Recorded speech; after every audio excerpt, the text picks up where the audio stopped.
الحمدللہ رب العالمین والصلاة والسلام علی سید الانبیاء والمرسلین اما بعد فاعوذ باللہ من الشیطان الرجیم بسم اللہ الرحمن الرحیم اللہم صلی علی سیدنا و مولانا محمد معدن الجود والکرم وآلہ واصحابہ وبارک وسلم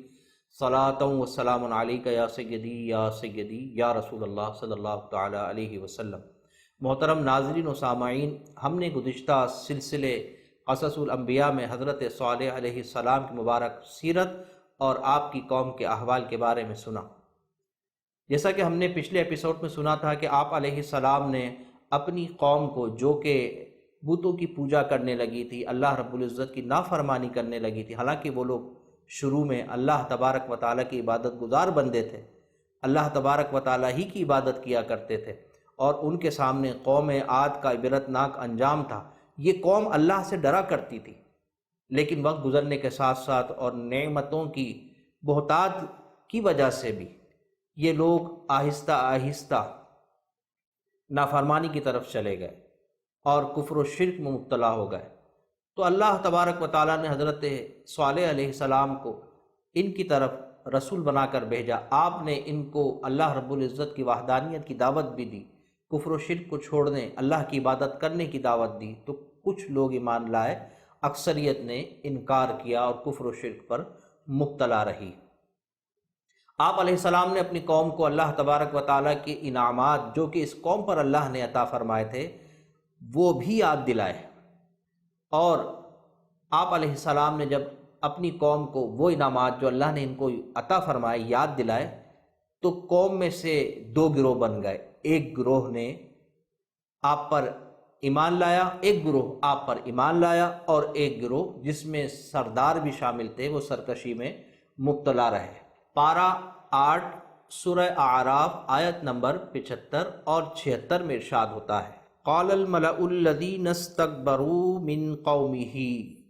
قومه للذین استضعفوا لمن آمن منهم اتعلمون ان صالحا مرسل من ربه قالوا انا بما ارسل به مؤمنون قال الذين استكبروا انا بالذي آمنتم به کافرون۔ ترجمہ: اس قوم کے متکبر سردار کمزور مسلمانوں سے کہنے لگے، کیا تم جانتے ہو کہ صالح اپنے رب کا رسول ہے؟ انہوں نے کہا، بے شک ہم اس پر ایمان رکھتے ہیں جس کے ساتھ انہیں بھیجا گیا ہے۔ متکبر بولے، بے شک ہم اس کا انکار کرنے والے ہیں جس پر تم ایمان لائے ہو۔ محترم ناظرین و سامعین، یہ سرداروں نے اس قوم کے یہ ان لوگوں سے بات کی اور مکالمہ کیا کہ جو لوگ حضرت صالح علیہ السلام پر ایمان لا چکے تھے، اور ایمان لانے والوں میں اکثریت جو تھی وہ غریب اور نادار مسلمانوں کی تھی، جیسا کہ مختلف قوموں میں بھی ملتا ہے، اور ہماری قوم میں بھی ہم دیکھ رہے ہیں کہ اسلام اور ایمان زیادہ تر جو ہے وہ غریب لوگوں کے ساتھ ہے، اور حدیث مبارکہ میں جس کا مفہوم ہے کہ جنت میں اکثریت غریب لوگوں کی ہوگی۔ محترم ناظرین و سامعین، جب حضرت صالح علیہ السلام نے اپنی قوم کو تبلیغ کی اور یہ لوگ آپ علیہ السلام کی تبلیغ سے بیزار آنے لگے، تو پوری قوم جو کہ کفار پہ مشتمل تھی اور ان کے سرداروں نے آپس میں بیٹھ کر یہ طے کیا کہ ہم صالح علیہ السلام سے کچھ مطالبات ایسے کرتے ہیں جس کو وہ پورا نہیں کر سکیں گے، اور اس طرح یہ تبلیغ کرنا چھوڑ دیں گے اور ہمیں ہمارے حال پر چھوڑ دیں گے، اور ہم اپنے بتوں کی پوجا کرتے رہیں گے۔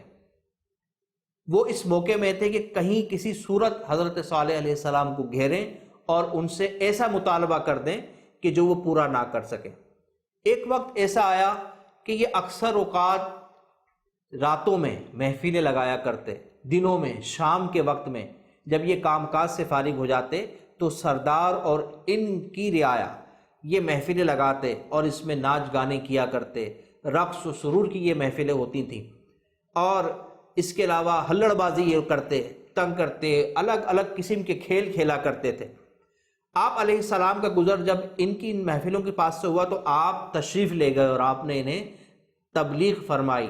اور پھر ان کو برے کاموں سے روکا، اللہ کی عبادت کرنے کی تلقین کی، اللہ کی نافرمانی سے روکا، بتوں کی پوجا سے روکا، کفر و شرک سے روکا، تو یہ سب کے سب جمع ہو گئے اور انہوں نے کہا کہ آج بہت اچھا موقع ہے، آؤ ہم صالح کو گھیر لیتے ہیں اور ان سے مطالبہ کرتے ہیں۔ یہ سارے کے سارے حضرت صالح علیہ السلام کے پاس آئے اور کہا کہ آپ اللہ کے رسول ہیں، اگر آپ اللہ کے رسول ہیں تو کیا آپ ہمارا ایک مطالبہ پورا کریں گے؟ اور اگر آپ ہمارا یہ مطالبہ پورا کر دیں گے تو ہم آپ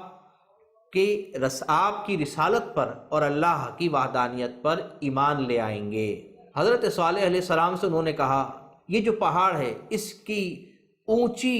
چٹان سے کیا آپ اونٹنی کو پیدا کر سکتے ہیں جو کہ تندرست ہو، صحت مند ہو، خوبصورت ہو، لمبی چوڑی ہو اور بے عیب ہو، اس میں کوئی نقص بھی نہ ہو، اور وہ 8 ماہ کی حاملہ ہو کہ وہ جب پہاڑ سے نکلے تو بچہ بھی جنے؟ آپ علیہ السلام نے اپنی قوم کے اس مطالبے کو سنا اور اپنی قوم کے سرداروں سے اور پوری قوم سے کہا کہ اگر میں تمہارا یہ مطالبہ پورا کر دوں تو کیا تم کفر اور شرک کو، بتوں کی پوجا کو چھوڑ دو گے اور میرے رسول ہونے پر اللہ کی وحدانیت پر ایمان لے آؤ گے؟ تو قوم نے کہا کہ ہم عہد کرتے ہیں، ہم وعدہ کرتے ہیں کہ اگر آپ نے ایسا کیا تو ہم بتوں کی پوجا کرنا چھوڑ دیں گے، برے افعال کو چھوڑ دیں گے، برے کاموں کو چھوڑ دیں گے، کفر اور شرک کو چھوڑ دیں گے، اللہ کی وحدانیت اور آپ کی رسالت پر ایمان لے آئیں گے۔ آپ علیہ السلام نے ان کی اس بات کے بعد 2 رکعت نماز نفل ادا فرمائے اور اللہ کی بارگاہ میں دعا کی، اور دعا کرنے کے بعد اس چٹان کی طرف آپ نے اشارہ کیا تو یخلق اس چٹان سے دیکھتے ہی دیکھتے ایک اونٹنی برآمد ہوئی جو کہ خوبصورت تھی، لمبی چوڑی تھی، اور یہی نہیں بلکہ اس میں کوئی نقص نہیں تھا، وہ حاملہ نکلی پہاڑ کے اندر سے، اور باہر نکلتے کے ساتھ ہی اس نے بچہ بھی جنا۔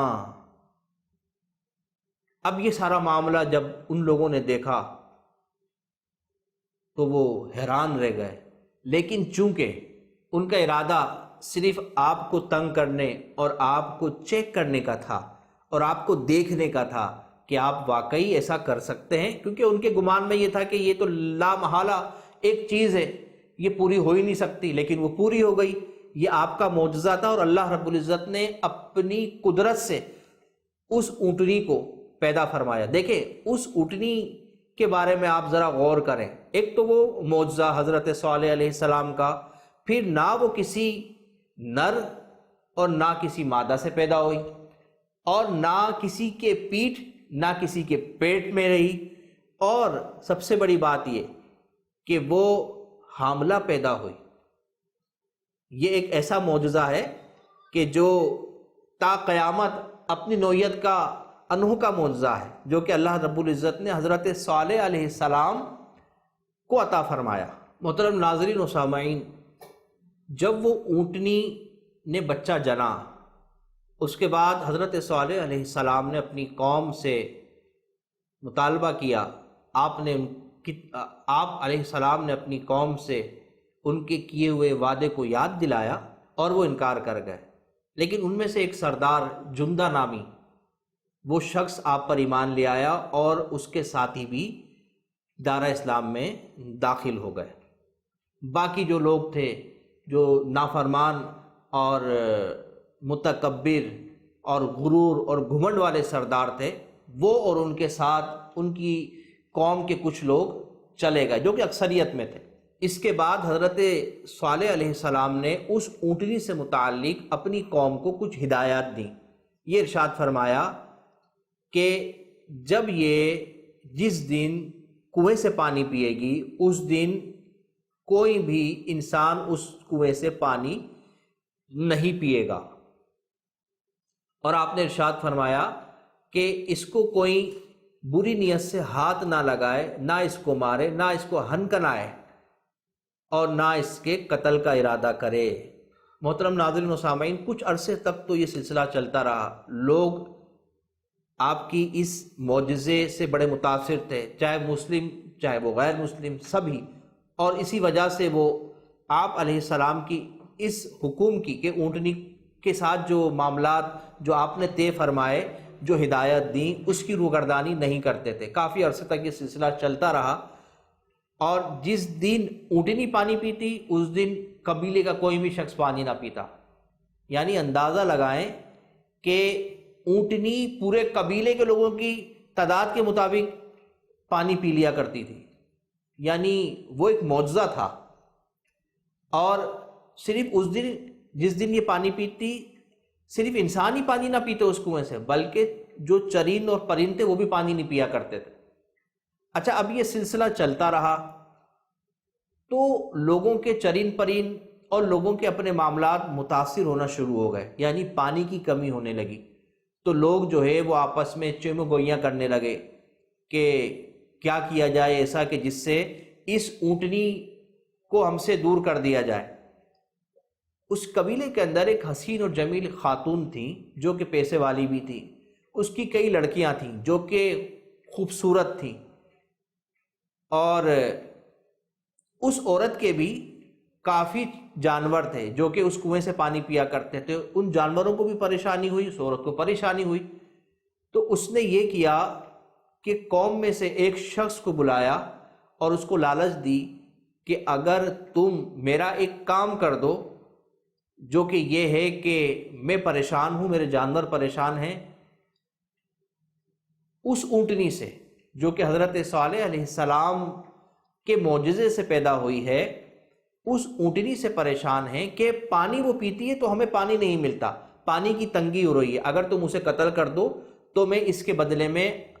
اپنی ایک بیٹی سے تمہارا نکاح کر دوں گی۔ وہ شخص خوش ہو گیا اور اس عورت کی شرط کو مان گیا، اور اس نے اپنے ساتھ 9 لوگوں کو شامل کر لیا۔ اب ان لوگوں نے موقع ڈھونڈنا شروع کیا کہ کسی طریقے سے اونٹنی ہمیں ایسی جگہ مل جائے جہاں پہ لوگ نہ ہو اور ہم اسے قتل کر دیں۔ ایک وقت ایسا آیا کہ اس کو موقع مل گیا، وہ تمام لوگ اس جگہ پہنچے جہاں پہ اونٹنی موجود تھی اور وہ اللہ کی زمین پر چل رہی تھی۔ ان لوگوں نے اپنی تلواروں سے اس کے پاؤں کی رگوں کو کاٹ دیا، اور جب وہ گر گئی زمین پہ تو اس کو ذبح کر دیا۔ ذبح کرنے کے بعد وہ لوگ بے باک ہو گئے اور نڈر ہو گئے، اور ان کے دل سے یہ خوف نکل گیا کہ جو حضرت صالح علیہ السلام ان کو ڈرایا کرتے تھے کہ اللہ کا عذاب نہ آ جائے کہیں تم پر، اس اونٹنی کو تنگ نہ کرنا، اس کو چھیڑنا نہیں، برے ارادے سے ہاتھ نہ لگانا، اس کو ہن کنانا نہیں، اس کو قتل نہ کرنا۔ اب جب انہوں نے قتل کر دیا تو انہوں نے دیکھا تو قتل بھی ہو گئی اور ہم پہ تو کوئی عذاب نہ آیا، تو وہ بے باکی میں اور سرکشی میں اتنے مبتلا ہو گئے کہ حضرت صالح علیہ السلام کے پاس پہنچے اور ان کو کہا کہ ہم نے تو اس اونٹنی کو ذبح کر دیا ہے، اے صالح اب تم عذاب لے کر آؤ جس کا تم ہم سے تذکرہ کیا کرتے تھے۔ حضرت صالح علیہ السلام نے انہیں تنبیہ کی اور ڈرایا کہ تم اللہ کے عذاب کو نہ بلاؤ، تم نے اس سے پہلے کیا کیا ہے، تم تو سرکش ہو، تم تو بتوں کی پوجا کرتے ہو، تم تو کفر اور شرک میں مبتلا ہو،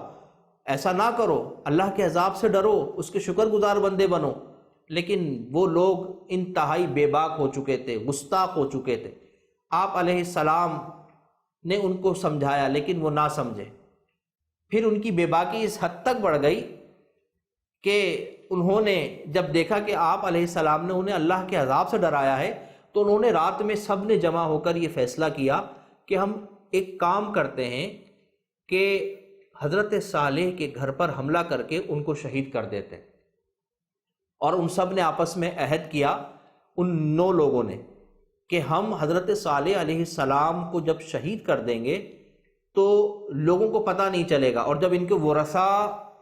قوم کے پاس آئیں گے کہ کس نے شہید کیا تاکہ اس کا بدلہ لے سکے تو ہم سب منہ کر جائیں گے۔ انہوں نے آپس میں عہد کر لیا۔ لیکن ہوا کیا کہ جب یہ حضرت صالح علیہ السلام کے گھر پہنچے اور حملہ کرنے کا ارادہ کیا تو اس سے پہلے اللہ تبارک و تعالی نے فرشتوں کو بھیج کر حضرت صالح علیہ السلام کے گھر کی حفاظت فرمائی، اور فرشتوں نے پتھر مار کر ان لوگوں کو ہلاک کر دیا اور وہ تمام لوگ ہلاک ہو گئے۔ محترم ناظرین و سامعین، حضرت صالح علیہ السلام نے اپنی قوم کو اللہ کے عذاب سے ڈرایا تھا اور کہا تھا کہ ایک وقت ایسا آئے گا کہ تم پر اللہ کا عذاب نازل ہوگا۔ کیوں؟ اس لیے کہ تم اپنے نبی کی بات کو جھٹلا رہے ہو، اور صرف نبی کی بات کا جھٹلانا ایک نبی کا نہیں ہوتا، بلکہ یہ تمام انبیاء کرام علیہ السلام کی بات کا جھٹلانا ہوتا ہے۔ قرآن پاک میں اس کا تذکرہ موجود ہے کہ ایک نبی کا جھٹلانا تمام انبیاء کا جھٹلانا ہے، تو تم پر عذاب آ جائے گا۔ آپ نے ڈرایا، اپنی قوم کو سمجھایا، لیکن قوم باز نہ آئی۔ محترم ناظرین و سامعین، اونٹنی کے قتل کے بعد جب اللہ تبارک و تعالی نے قوم سمود پر عذاب نازل فرمایا تو حضرت صالح علیہ السلام نے اپنی قوم سے ارشاد فرمایا کہ تم 3 دن تک اپنے گھروں میں عیش و عشرت کر لو جس طرح تم چاہو، کیونکہ اس کے بعد اللہ تبارک و تعالی ہفتے کے دن تم پر عذاب نازل کرے گا۔ پہلے تمہارے چہرے زرد ہوں گے، اس کے بعد سرخ اور پھر سیاہ ہو جائیں گے، اور اس کے بعد تم پر اللہ کا عذاب نازل ہوگا۔ اور کچھ ہوا ہی ایسا کہ جب عذاب نازل ہوا تو ان کے چہرے پہلے زرد ہوئے، اس کے بعد سرخ ہوئے، اور تیسرے دن سیاہ ہوئے، چوتھے دن ان پر عذاب نازل ہوا۔ تو عذاب والے دن جب ان کے چہرے سیاہ ہو گئے، اس کے بعد وہ لوگ انتظار کرنے لگے کہ اگلے دن حضرت صالح علیہ السلام نے جس طریقے سے عذاب کا ہمیں کہا تھا تو وہ تینوں باتیں تو پوری ہو گئیں، اب دن آیا عذاب کا، تو وہ عذاب کا انتظار کرنے لگے۔ انہوں نے کیا کیا؟ انہوں نے کپڑے پہنے، عطر لگایا اور اپنے گھروں میں بیٹھ کر عذاب کا انتظار کر رہے تھے۔ پھر کیا ہوا؟ اچانک ایک کڑاکے دار آواز آئی اور زمین پر زلزلہ آ گیا، اور وہ اس شدت کا تھا کہ وہ لوگ جو کہ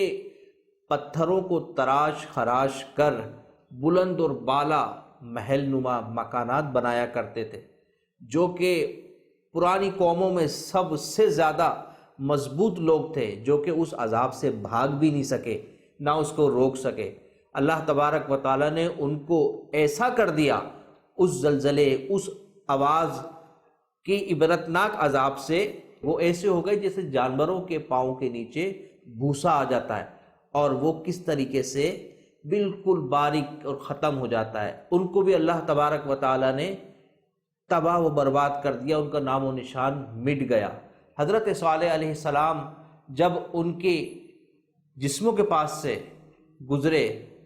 تو آپ ارشاد فرماتے جاتے اور ان سے کہتے جاتے کہ میں نے تمہیں اللہ کے عذاب سے ڈرایا نہیں تھا؟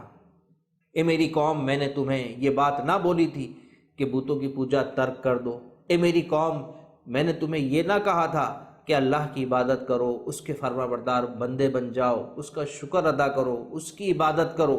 لیکن تم نے میری نہ سنی اور میں تمہیں اللہ کے عذاب سے ڈراتا رہا۔ اللہ کا وعدہ سچا ہوتا ہے، دیکھ لو اللہ نے اپنا وعدہ سچا کر دیا۔ محترم ناظرین و سامعین، جب عذاب آیا تو اس سے پہلے حضرت صالح علیہ السلام اپنے اصحاب کے ساتھ جنگلوں کی طرف نکل گئے۔ اللہ تبارک و تعالیٰ نے اس عذاب سے حضرت صالح علیہ السلام اور ان کے اصحاب کو امان بخشی اور حفاظت فرمائی، اس اہل ایمان کی حفاظت کی۔ پھر کیا ہوا؟ عذاب کے بعد حضرت صالح علیہ السلام، دیگر انبیاء کرام جس طریقے سے ان کی قوموں میں عذاب آیا تو وہ مکہ شریف ہجرت کر جایا کرتے تھے، تو حضرت صالح علیہ السلام بھی اپنے اصحاب کے ساتھ مکہ مکرمہ تشریف لے گئے۔ بعض روایتوں میں کہ آپ وہاں پر عبادت میں مشغول رہے، بعض روایتوں میں کہ آپ جو ہے ملک شام تشریف لے گئے، بعض نے کہا کہ یمن تشریف لے گئے، بعض کے مطابق حضرت صالح علیہ السلام فلسطین میں رہے اور آپ کا وہیں وصال ہوا۔ محترم ناظرین و سامعین، غزوہ تبوک کے موقع پر نبی کریم صلی اللہ تعالیٰ علیہ وسلم اپنے اصحاب کے ساتھ جب وہاں سے حجر کے مقام سے گزرے تو کچھ صحابہ کرام علیہم الرضوان قوم سمود کے کھنڈرات اور باقیات جو کہ عذاب کے بعد باقی تھے ان کو دیکھنے کے لیے کہ صحابہ کرام اس طرف چلے گئے، تو آپ صلی اللہ علیہ وسلم اپنی سواری پر سوار رہے اور آپ نے ارشاد فرمایا کہ نماز کی تیاری کرو، اور اپنے اصحاب کو ارشاد فرمایا کہ اللہ کے عذاب سے ڈرو اور اس جگہ کو نہ دیکھو جہاں پر اللہ کا عذاب نازل ہوا۔ یہ ایک حدیث کا میں خلاصہ آپ کے سامنے عرض کر رہا ہوں، آپ نے منع فرمایا۔ تو صحابہ کرام علیہم الرضوان نے عرض کی کہ ہم تو وہاں جا کر عبرت دیکھ رہے ہیں اور حیرت کر رہے ہیں۔ تو آپ صلی اللہ علیہ وسلم نے فرمایا کہ تمہیں میں اس سے زیادہ حیرت کی بات نہ بتاؤں کہ تمہارے پاس ایک ایسا شخص آیا ہے کہ جو تمہیں پچھلی اور اگلی باتوں کی خبر دیتا ہے۔ محترم ناظرین و سامعین، جب اسی موقع پر آپ صلی اللہ تعالیٰ علیہ وسلم اپنے اصحاب کے ساتھ غزوہ تبوک کے موقع پر اس مقام سے گزرے جو کہ حجر کا مقام تھا، تو یہاں پر کنویں سے صحابہ کرام نے آٹا گوندھ لیا اور پانی کچھ نکال لیا کہ خود پئیں اور اپنے جانوروں کو بھی پلائیں جو کہ آپ کے ساتھ اس وقت سفر راہ تھے۔ آپ صلی اللہ علیہ وسلم کے علم میں یہ بات آئی تو آپ نے ارشاد فرمایا کہ اس سے پانی کس کس نے بھرا ہے، جس کا خلاصہ میں آپ سے عرض کر رہا ہوں۔ تو صحابہ کرام نے عرض کی کہ ہم نے تو آٹا گوندھ لیا اور کچھ پانی ہم نے نکال لیا۔ تو آپ صلی اللہ علیہ وسلم نے منع فرمایا اور ارشاد فرمایا کہ اس کنویں سے پانی نہ نکالو اور اس کو جو ہے ضائع کر دو، آٹے کو پھینک دو اور پانی کو چرین پرین کو پلا دو، چرین کو پلا دو اور پانی کو جانوروں کو پلا دو۔ بعض روایت میں آیا کہ اس کو پھینک دو۔ اور میرے محترم ناظرین و سامعین، دیکھا آپ نے آج لوگ موئن دڑو کے جو کھنڈرات ہیں ان کو دیکھنے کے لیے جاتے ہیں، اور اس کے علاوہ اور بھی ایسی واقعات جو پرانے وقتوں میں آثار قدیمہ کے نام سے مشہور ہیں ان کو دیکھنے کے لیے جاتے ہیں اور وہاں ہلہ گلہ کرتے ہیں، تصویریں کھنچواتے ہیں، ویڈیو بنواتے ہیں۔ حالانکہ منع فرمایا گیا ہے کہ وہاں جانا بھی نہیں ہے، اور بلکہ حدیث پاک میں تو یہ ارشاد ہوا، صحابہ کرام سے ارشاد فرمایا گیا کہ جب یہاں سے گزرو تو روتے ہوئے جاؤ اور اس عذاب کو جو اس قوم پر نازل ہوا اس کو یاد کرو اور اللہ کے خوف سے ڈرو۔ پھر آپ صلی اللہ علیہ وسلم وہاں سے تیزی سے گزرے، روایت میں ہے کہ آپ نے اپنے چہرے کو اپنی چادر سے ڈھانپ لیا۔ تو اللہ تبارک و تعالیٰ کی بارگاہ میں ہم عرض کرتے ہیں کہ اللہ تبارک و تعالیٰ حضرت صالح علیہ السلام کی برکتیں ہمیں عطا فرمائے، آپ کی مبارک سیرت سے ہمیں پھول لے کر اپنے دامن میں سجانے بسانے اور اس کی خوشبو حاصل کرنے کی توفیق عطا فرمائے، اور جو ان کی قوم نے نافرمانی کی، جو کفر کیا، جو اپنے نبی حضرت صالح علیہ السلام جو اللہ کے رسول تھے ان کی باتوں کو نہ مانا اور عذاب میں مبتلا ہو گئے، تو ایسی حرکات و سکنات سے اللہ رب العزت ہمیں بچنے کی بھی توفیق عطا فرمائے۔ یہ سلسلہ دیکھتے رہیے، اس میں آگے انشاءاللہ الرحمن ہم تذکرہ سنیں گے حضرت ابراہیم علیہ السلام کا۔ اللہ تبارک و تعالی ہمیں حضرت صالح علیہ السلام کی برکتیں عطا فرمائے۔ السلام علیکم ورحمۃ اللہ وبرکاتہ۔